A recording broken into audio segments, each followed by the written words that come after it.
ಇನ್ನು ಶಿಗ್ಗಾವಿಯಲ್ಲಿ ಮತಗಟ್ಟೆಗೆ ಆಗಮಿಸಿದ್ದಾರೆ ಈಗ ಭರತ್ ಬೊಮ್ಮಾಯಿ ಅವರು. ಜೊತೆಗೆ ಬೊಮ್ಮಾಯಿ ಕೂಡ ಆಗಮಿಸಿದ್ದಾರೆ, ಬಸವರಾಜ ಬೊಮ್ಮಾಯಿ ಅವರು. ಸರತಿ ಸಾಲಿನಲ್ಲಿ ನಿಂತು ಹಕ್ಕನ್ನ ಚಲಾವಣೆ ಮಾಡ್ತಾ ಇದ್ದಾರೆ. ಮತದಾನಕ್ಕೂ ಮುನ್ನ ದೇವಸ್ಥಾನದಲ್ಲಿ ವಿಶೇಷ ಪೂಜೆಯನ್ನ ಸಲ್ಲಿಸಿದ್ದಾರೆ. ಈ ಸತಿ ವಿನ್ ಆಗ್ಲೇಬೇಕೆನ್ನುವಂತ ನಿರೀಕ್ಷೆಯನ್ನು ಕೂಡ ಇಟ್ಕೊಂಡಿದ್ದಾರೆ ಬಸವರಾಜ ಬೊಮ್ಮಾಯಿ ಅವರ ಮಗ ಭರತ್ ಬೊಮ್ಮಾಯಿ ಅವರು. ಯಾಕಂತ ಹೇಳಿದ್ರೆ ಮುಂದಿನ ರಾಜಕೀಯ ಭವಿಷ್ಯ, ಅದು ಕೂಡ ಮಾಜಿ ಸಿಎಂ ಮಗ, ಹಾಲಿ MP, ಮುಂದಿನ ರಾಜಕೀಯ ಭವಿಷ್ಯವನ್ನ ಬರೆಯುವಂತ ನಿಟ್ಟಿನಲ್ಲಿ ಈಗ ದೇವಸ್ಥಾನಕ್ಕೆ ಹೋಗಿ ವಿಶೇಷ ಪೂಜೆಯನ್ನ ಸಲ್ಲಿಸಿ ಈಗ ಮತಗಟ್ಟೆಗೆ ಬಂದು ಮತವನ್ನ ಚಲಾಯಿಸುತ್ತಿರುವಂತಹ ದೃಶ್ಯವನ್ನು ಕೂಡ ನೀವು ನೋಡ್ತಾ ಇರ್ಬೋದು. ಒಂದ್ ಕಡೆ ಸರತಿ ಸಾಲಿನಲ್ಲಿ ನಿಂತಿದ್ದಾರೆ. ಜೊತೆಗೆ ಭರತ್ ಬೊಮ್ಮಾಯಿ ಅವರಿಗೆ ಈಗ ಬಸವರಾಜ ಬೊಮ್ಮಾಯಿ ಅವರು ಒಂದು ಸಾಥನ್ನ ಕೊಟ್ಟಿದ್ದಾರೆ. ತಂದೆಗೆ ಹೇಗೆ ಮಗ ಸಾಥ್ ಕೊಡ್ತಾನೋ ಹಾಗೆ ಮಗನಿಗೆ ತಂದೆ ಸಾಥ್ ಕೊಟ್ಟಿರುವಂಥದ್ದು. ಈಗಾಗಲೇ JP ಶೆಟ್ಟರ್ ಹೇಳ್ದಂಗೆ ಈ ಚುನಾವಣೆ ಗೆದ್ರೆ ಏನು ಸರ್ಕಾರ ಚೇಂಜ್ ಆಗುತ್ತಾ ಅಥವಾ ಮತ್ತೊಂದು ಮಗದೊಂದು ಆಗೋಲ್ಲ. ಇದೊಂದು ಪ್ರತಿಷ್ಠೆಯ ಕಣ ಆಗಿರುವಂಥದ್ದು. ಯಾಕಂತ ಹೇಳಿದ್ರೆ ಸರ್ಕಾರದಲ್ಲಿ ಈಗ ಏನೆಲ್ಲ ಭ್ರಷ್ಟಾಚಾರ ಮತ್ತೊಂದು ಮಗದೊಂದು ಬಂದಿದೆ, ವಿರೋಧ ಪಕ್ಷ ಟೀಕೆ ಟಿಪ್ಪಣಿ ವ್ಯಕ್ತಪಡಿಸ್ತಾ ಇದೆ. ಇನ್ ಕೇಸ್ 3-3 ಇನ್ ಕೇಸ್ ಏನಾದ್ರೂ ಕಾಂಗ್ರೆಸ್ ಗೆದ್ರೆ ಈಗ ಸರ್ಕಾರಕ್ಕೆ ಒಂದು ಹೇಳ್ಕೊಳ್ಳೋಕ್ಕಾಗತ್ತೆ, ನೋಡಿ ನಮ್ಮ ಸರ್ಕಾರ ಕರೆಕ್ಟ್ ಆಗಿದೆ, ನೀಟ್ ಆಗಿದೆ, ಏನ್ ಸಮಸ್ಯೆ ಇಲ್ಲ, ಜನರು ಕೂಡ ಬಲವನ್ನ ತೋರಿಸಿದ್ರು ಅಂತ ಹೇಳ್ಕೊಳ್ಳೋಕ್ಕಾಗತ್ತೆ. ಇನ್ ಕೇಸ್ ಏನಾದ್ರೂ ಕಾಂಗ್ರೆಸ್ ಹೋಗಿ BJPನೋ ಅಥವಾ ಮೈತ್ರಿಯಲ್ಲಿ ಯಾರು ವಿನ್ ಆದ್ರೆ ಅದರಲ್ಲೂ ಕೂಡ ಈ ವಿರೋಧ ಪಕ್ಷದವರು ಹೇಳ್ಕೊಳ್ಳೋಕ್ಕಾಗತ್ತೆ, ನೋಡಿ ನಿಮ್ಮ ಸರ್ಕಾರ ಭ್ರಷ್ಟಾಚಾರ, ಇದರಿಂದ ಬೇರೆ ಬೇರೆ ಕ್ಯಾಂಡಿಡೇಟ್ ಅಂತ ಹೇಳಿದ್ರೆ ನಮ್ಮ BJP ಸರ್ಕಾರದವರು ಅಥವಾ ಮೈತ್ರಿ ಗೆದ್ದಿದ್ರು ಅದು ಹೇಳ್ಕೊಳ್ಳೋಕ್ಕಾಗತ್ತೆ, ಆಡ್ಕೊಳ್ಳೋಕ್ಕಾಗತ್ತೆ. ನೋಡಿ ಇದಾದ ನಂತರ ಈಗ ಕರ್ನಾಟಕದ 3 ಮತಕ್ಷೇತ್ರಗಳಲ್ಲಿ ಮಿನಿ ದಂಗಲ್ ಶುರುವಾಗಿದೆ. ಅಭ್ಯರ್ಥಿಗಳ ಭವಿಷ್ಯ ಬರೆಯಲು ಮತದಾರರು ಕೂಡ ಸಜ್ಜಾಗಿದ್ದಾರೆ. 3 ಕ್ಷೇತ್ರದಲ್ಲಿ ಅದೃಷ್ಟ ಪರೀಕ್ಷೆಗಳಿದ್ದಾರೆ. ಟೋಟಲ್ 45 ಅಭ್ಯರ್ಥಿಗಳು. ಚನ್ನಪಟ್ಟಣದಲ್ಲಿ ಯಾರ ಪಾಲಿಗೆ ವಿಜಯ ಮಾಲೆ, ಸಂಡೂರು ಸಂಗ್ರಾಮ ಗೆಲ್ಲೋ ರಣಕಲಿ ಯಾರು, ಶಿಗ್ಗಾವಿಯಲ್ಲಿ ಕಮಾಲ್ ಮಾಡುವಂತ ಅಭ್ಯರ್ಥಿ ಯಾರು. ನೋಡಿ ಚನ್ನಪಟ್ಟಣದಲ್ಲಿ ಎಷ್ಟು ದಿವಸ ಹೇಳ್ತಾ ಇರ್ಬೋದು ಗೊಂಬೆನಾಡು, ಗೊಂಬೆ ಆಡಿಸ್ತಾರೆ ರಾಜಕೀಯ ನಾಯಕರು ಅಂತ. ಇವತ್ತಿಂದ ಈಗ ಗೊಂಬೆ ಆಡಿಸುವವರು ಮತದಾರ ಪ್ರಭು. ಮತದಾರರು ಈಗ ಗೊಂಬೆ ಆಡಿಸ್ತಾ ಇದ್ದಾರೆ. ಯಾಕಂತ ಹೇಳಿದ್ರೆ ಬನ್ನಿ ಈಗ ತುಕಾರಾಮ್ ಅವರು ಮಾತನಾಡ್ತಾ ಇದ್ರೆ ಏನ್ ಹೇಳ್ತಾರೆ ಕೇಳಿ. ಸಪೋರ್ಟಿವ್ ಆಗಿದ್ರು ಮೇಡಮ್. ಇಲ್ಲ, ಯಾವಾಗಲೂ ನನಗೆ ನನ್ನ ಬೆನ್ನೆಲು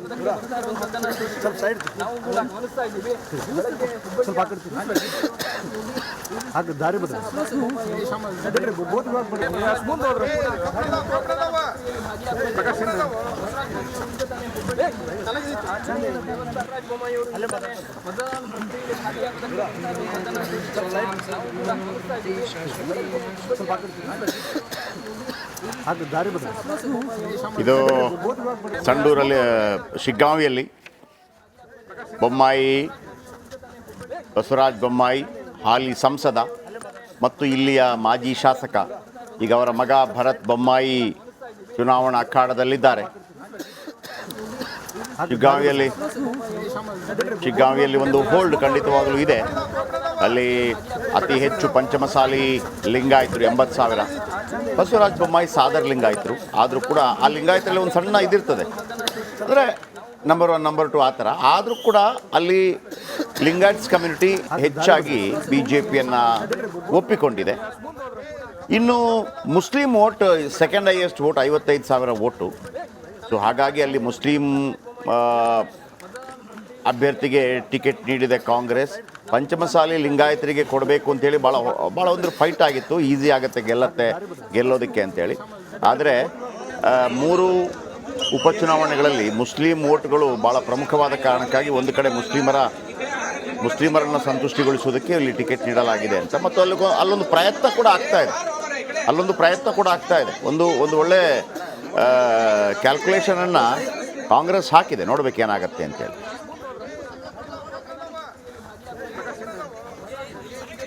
ಈ ಪೊಲೀಸರು ಕೂಡ ಮಾಡ್ತಾ ಇರುವಂಥದ್ದು ಅಂದರೆ ಒಟ್ಟಾರೆಯಾಗಿ ಈ ಒಂದು ಉಪಕಥನ ಇದೆ. ಈ ಉಪಕಥನದಲ್ಲಿ ಯಾರು ಗೆಲ್ತಾರೆ ಯಾರು ಸೋಲ್ತಾರೆ ಅಂತನ್ನುವಂತಹ ನಿರ್ಧಾರವನ್ನು ಈಗ ಮತದಾರ ಮಾಡಲಿಕ್ಕೆ ಮುಂದಾಗಿರುವಂಥದ್ದು.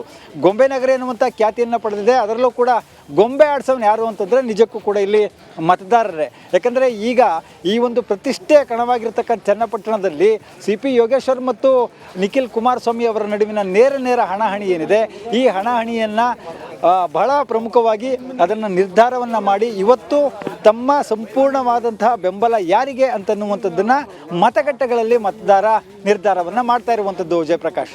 ಎಸ್, ಥ್ಯಾಂಕ್ ಯು ನಿಮ್ಮೆಲ್ಲ ಮಾಹಿತಿಗಾಗಿ. ಏನು ನಿಕೇಶ್, ಪ್ರಶ್ನೆ ಇದೆಯಾ? ಇಲ್ಲ ಸರ್.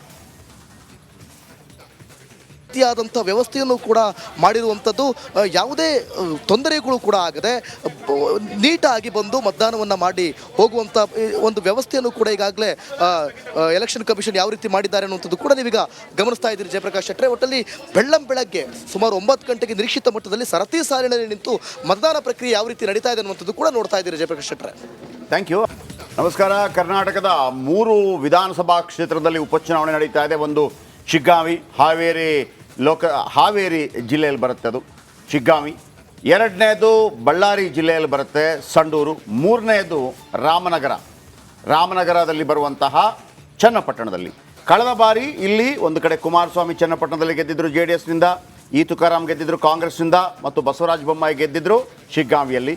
BJP, ಕಾಂಗ್ರೆಸ್ ಮತ್ತು JDS ಮೂವರು ಕೂಡ MP ಆಗಿ ಆಯ್ಕೆ ಆಗಿರೋದ್ರಿಂದ ಅಲ್ಲಿ ಮಿನಿ ವಿಧಾನಸಭಾ ಅಂದರೆ ಉಪಚುನಾವಣೆ ನಡೀತಾ ಇದೆ. ಈ ಚುನಾವಣೆಯಲ್ಲಿ ಯಾರು ಗೆದ್ದರು ಯಾರು ಸೋತರು ಅಲ್ಲಿಯ ಸರ್ಕಾರಕ್ಕಾಗಲಿ ಇಲ್ಲಿಯ ಸರ್ಕಾರಕ್ಕಾಗಲಿ ಯಾವುದೇ ಬದಲಾವಣೆಗಳಾಗೋದಿಲ್ಲ. ಆದರೆ ಒಂದು ಪ್ರತಿಷ್ಠೆ ಉಂಟಾಗುತ್ತೆ. ಕಾಂಗ್ರೆಸ್ 3ಕ್ಕೆ 3 ಗೆದ್ದರೆ ಅವರ ಮೇಲೆ ಬಂದಿರುವಂಥ ಎಲ್ಲ ಆರೋಪಗಳನ್ನು ಮೆಟ್ಟಿ ನಿಂತಹ ಒಂದು ಅನುಭವ ಬರುತ್ತೆ. ಅಥವಾ BJP 3ಕ್ಕೆ 3 ಗೆದ್ದರೆ BJP ಮತ್ತು JDS ರಾಜ್ಯ ಸರ್ಕಾರದ ವಿರುದ್ಧ ಒಂದು ಹೋರಾಟಕ್ಕೆ ಹೊಸ ದಿಕ್ಸೂಚಿ ಸಿಗಬಹುದು. ಈ ನಡುವೆ ನಮ್ಮ 8 ರಿಪೋರ್ಟರ್ಸ್ ಬೇರೆ ಬೇರೆ ಕಡೆಗಳಿಂದ ನಮ್ಮೊಂದಿಗೆ ಲೈವ್ ಕೊಡೋದಕ್ಕೆ ರೆಡಿ ಇದ್ದಾರೆ. ರಂಜಿತ್ ಸಂಡೂರಿಂದ ಇದ್ದಾರೆ, ರೇಣುಕಾರಾಧ್ಯ ಕೂಡ ಸಂಡೂರಲ್ಲೇ ಇದ್ದಾರೆ, ಅಂದರೆ ಬಳ್ಳಾರಿಗೆ ಸಂಬಂಧಪಟ್ಟ ಹಾಗೆ. ಸುರೇಶ್ ಅವರು ಸಂಡೂರಲ್ಲಿದ್ದಾರೆ. ಮಂಜು ಪತ್ತಾರ್ ಶಿಗ್ಗಾಂವಿ ಹಾವೇರಿಯಿಂದ ಮಾಹಿತಿಗಳನ್ನು ಕೊಡ್ತಾರೆ. ಮಾರುತಿ ಅವರಿದ್ದಾರೆ ಶಿಗ್ಗಾಂವಿಯಿಂದ, ಅಂದರೆ ಹಾವೇರಿಯಿಂದ ಮಾಹಿತಿ ಕೊಡ್ತಾರೆ. ಇನ್ನು ಮಹದೇವಸ್ವಾಮಿ ಚನ್ನಪಟ್ಟಣ ವಿಧಾನಸಭಾ ಕ್ಷೇತ್ರದ ಉಪಚುನಾವಣೆ ಬಗ್ಗೆ ಮಾಹಿತಿ ಕೊಡ್ತಾರೆ. ಸಂಜಯ್ ಇದ್ದಾರೆ ಚನ್ನಪಟ್ಟಣ ವಿಧಾನಸಭಾ ಕ್ಷೇತ್ರದ ಮಾಹಿತಿಗಳನ್ನು ಕೊಡ್ತಾರೆ. ವಿಜಯ್ ಚನ್ನಪಟ್ಟಣದಿಂದ ಕೊಡ್ತಾರೆ. ನೋಡಿ, 3 ರಿಪೋರ್ಟ್ರು. ವಿಜಯ್ ಇರ್ಬೋದು, ಸಂಜಯ್ ಇರ್ಬೋದು, ಮಹದೇವಸ್ವಾಮಿ ಚನ್ನಪಟ್ಟಣದಿಂದ, ಮಾರುತಿ ಮತ್ತು ಮಂಜು ಪತ್ತಾರ್ ಶಿಗ್ಗಾಂವಿಯಿಂದ, ಸಂಡೂರಿಂದ, ಬಳ್ಳಾರಿಯಿಂದ 3 ರಿಪೋರ್ಟರ್. ಇಷ್ಟು ರಿಪೋರ್ಟರ್ಗಳನ್ನು ಯಾರು ಕೂಡ ಹಾಕಿಲ್ಲ. ಯಾಕೆ ಅಂತಂದರೆ ಬೇರೆ ಬೇರೆ ಬೂತ್ಗಳಲ್ಲಿ ಯಾರೆಲ್ಲ ಘಟಾನುಘಟಿ ನಾಯಕರು ಬರ್ತಾರೆ, ಎಲ್ಲ ವಿಚಾರಗಳ ಬಗ್ಗೆ ಮಾತಾಡ್ತೀನಿ. ವೆರಿ ಗುಡ್ ಮಾರ್ನಿಂಗ್ ಎಲ್ಲರೂ ಕೂಡ. ಭಾಳ ನಿರಂತರವಾಗಿ ಇವತ್ತು ಕೆಲಸ ಇರುತ್ತೆ ಅಂತ ಅಂದ್ಕೊಂಡಿದ್ದೀನಿ. ಕರ್ನಾಟಕದ 3 ಮತಕ್ಷೇತ್ರಗಳಲ್ಲಿ ಮಿನಿ ದಂಗಲ್ ಅಭ್ಯರ್ಥಿಗಳ ಭವಿಷ್ಯ ನಿರ್ಧಾರವಾಗಲಿದೆ. ಅವರ ಭವಿಷ್ಯ ಬರೆಯಲು ಸಜ್ಜಾಗಿದ್ದಾನೆ ಮತದಾರ. 3 ಕ್ಷೇತ್ರಗಳಲ್ಲಿ ಅದೃಷ್ಟ ಪರೀಕ್ಷೆಗಳಿದ 45 ಅಭ್ಯರ್ಥಿಗಳು. ನೋಡಿ, ಗೆಲ್ಲೋದು 3 ಜನ, 45 ಜನ ಅಖಾಡದಲ್ಲಿದ್ದಾರೆ. ಚನ್ನಪಟ್ಟಣದಲ್ಲಿ ಯಾರ ಪಾಲಿಗೆ ವಿಜಯಮಾಲೆ, ಸಂಡೂರು ಸಂಗ್ರಾಮ, ಗೆಲ್ಲೋ ರಣಕಲಿ ಯಾರು, ಶಿಗ್ಗಾಂವಿಯಲ್ಲಿ ಕಮಾಲ್ ಮಾಡೋ ಅಭ್ಯರ್ಥಿ ಯಾರು? ರಿಪಬ್ಲಿಕ್ ಕನ್ನಡದಿಂದ ಉಪಕಥನದ ಮೆಗಾ ಕವರೇಜ್. ಚನ್ನಪಟ್ಟಣ, ಸಂಡೂರು, ಶಿಗ್ಗಾಂವಿಯಲ್ಲಿ ಅಪ್ಡೇಟ್.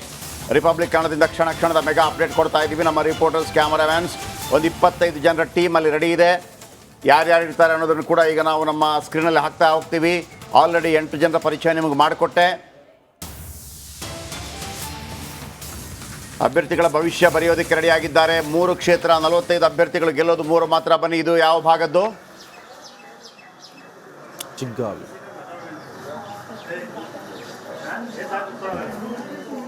ಮಾಡ್ಬೋದಾ? ಮಾಡಿ ಇದು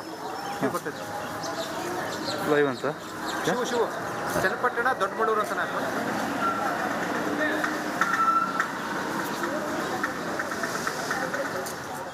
ID card. First time voting? ಇಲ್ಲ ಸರ್, ಸೆಕೆಂಡ್ ಟೈಮ್. ಹಿಂದೆ ಬಾಣ ಯಾಕಣ ಇದು ತೋರಿಸಿ ಸರ್, ಬಳಿ ತೋರಿಸಿ. ಚೂರು ಹಿಂದೆ ಬಂದ್ರೆ ಯಾಕೆ ಝೂಮ್ ಇಲ್ವಾ? ಐಡಿ ಕಾರ್ಡ್ ಇಡು.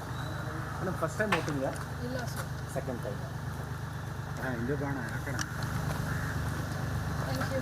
ಸಂಡೂರಲ್ಲಿ ಮತ್ತು ಚನ್ನಪಟ್ಟಣದಲ್ಲಿ ಆಲ್ರೆಡಿ 6 ತಿಂಗಳ ಹಿಂದೆ ಒಂದೊಮ್ಮೆ ಇವರು ಎಲೆಕ್ಷನ್ ಹಾಕಿದ್ರು, ಅಂದರೆ ವೋಟ್ ಹಾಕಿದ್ರು. ಈಗ ಮತ್ತೊಮ್ಮೆ ವೋಟ್. ಬಹುಶಃ ನನಗೆ ಒಂದು ಆಸಕ್ತಿ ಇದೆ, ಬಹುಶಃ ಯಾವ ಬೆರಳಿಗೆ ಇಂಕು ಅಂತ.